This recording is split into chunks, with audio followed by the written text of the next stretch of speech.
John here. Check it out. Council tool Velvicut axis on. This is the Hudson Bay. This one has a 19-inch handle. It's actually much smaller than I thought. Man, I've been waiting to get these guys for probably the past 3 years. I've been probably watched every video that was available on YouTube. None of the videos really showed the axis that well, especially not how to use them. So this is going to be really, really exciting. Got some time off from work. It's time to get out to the woods and enjoy myself. Man, this is just a beautiful, beautiful axe. Looks like they finished the handles much better. I guess they got a light coating of linseed oil from the factory, which is really nice. Yeah, I could even smell it on there.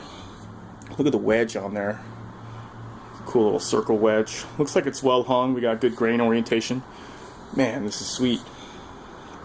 The grinding on here, this is incredibly thin, but the grinding looks like there's a small point right here. So fit and finish is okay. It's not blowing my socks off or anything. I guess this is supposed to be a 5160 tool steel alloy, so that's pretty cool. Hardened to about 52, 56.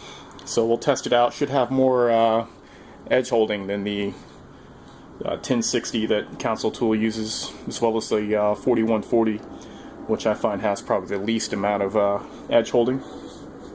You know, they advertise these things as coming really sharp from the factory. I find that, I mean, yeah, it'll definitely go through some paper with some work.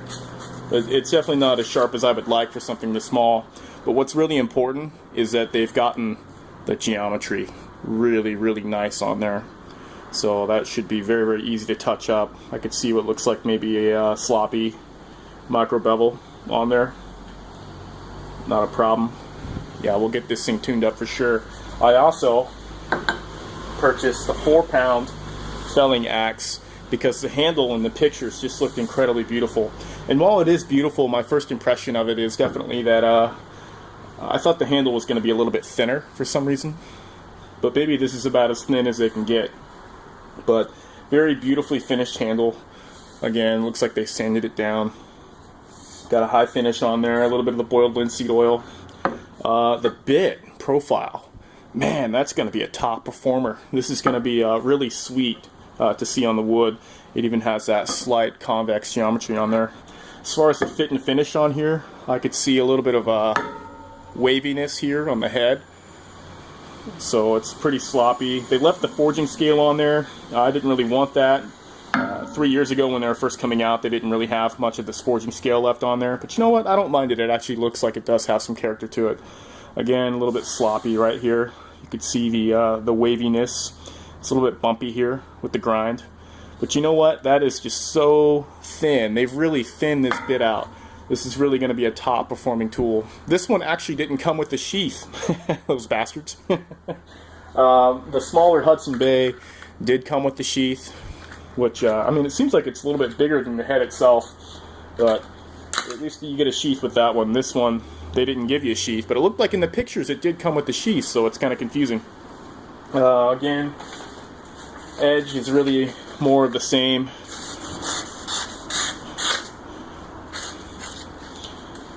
But not a big deal. This is definitely going to be a top performing tool. Can't wait to make some videos with them.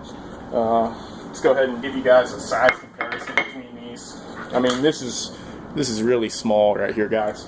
Like, here's a comparison. This is a Mora Companion, and you can see the Mora Companion is actually a really small knife, and that should give you a good size comparison to this thing.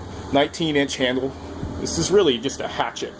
But yeah, this is a sexy beast. I'd rather have this than a Transfers for sure. I mean, this is incredibly sexy, not to mention made in the USA. So, super stoked. Came with the axe book here, just like the Transfers. I think the Transfers axe book, people say, is much better. I browsed through the Transfers, it was pretty handy. They had a lot of cutting tips and stuff in there. This kind of looks like goes through a lot of the history of it. We talk a little bit about axes. The Transfers one was a little bit more of a technical manual about how to use it, as well as how to stack wood and stuff. This kind of just goes through the history, it looks like. I'll have to read over that later. Here's the Council Tool 6-pound Dayton regular, so it isn't the fancy the fancy pants one like this Velvicut is. So the Velvicut is definitely much more costly. It's 4 pounds, 6 pound. You could definitely see the size difference here. We got a longer cutting bit. It's bigger and heavier. But yeah, I mean, that just gets incredibly thin, guys. I mean, that's impressive. I mean, this one is just much thicker. I'd have to thin it out much more to get it like this. But yeah, you could see those the waviness there of the grind. So yeah, fit and finish definitely takes a hit on the bit itself. So this is also a 32-inch haft. This is a 36-inch haft right here. Let's also do a size comparison. We've got the Fiskars X15. You can see the size of that right here, and compared to the size of this, more beard, much longer bit there.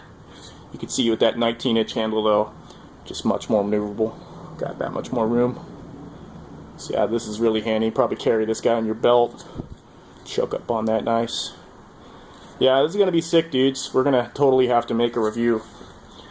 Field review. We're going to have to get out there and use these. This is just kind of my first impressions of these awesome tools. Here's the boys axe version right here. And we can see this is a 26-inch haft. 4 service edition, the one you get from Omaha Knife and Tool. And we can see here, it's about 2.5 pound head versus a 4 pound head on the Dayton. They're both Dayton patterns. But yeah, I mean, it definitely looks like the grinds are a little bit cleaner on the normal council tools.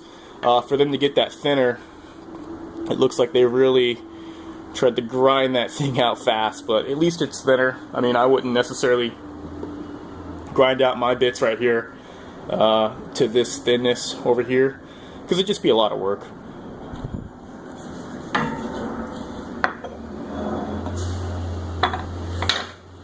Oh, finally, give you guys another size comparison here to a Felkneven A1 Pro. So you could get an idea of how the big or small this axe bit is right here. Looks like we're about 4.5 inches on the bit, cutting bit. And then we'll go ahead and we'll check out the Hudson Bay real quick, and then we'll get out of here. It's a Hudson Bay pattern. Looks like we're just about 4 inches, including the beard. You can see the size here between the two of these. Again, this is pretty small. Very nice size though, I like it a lot. Alright guys, thanks for watching.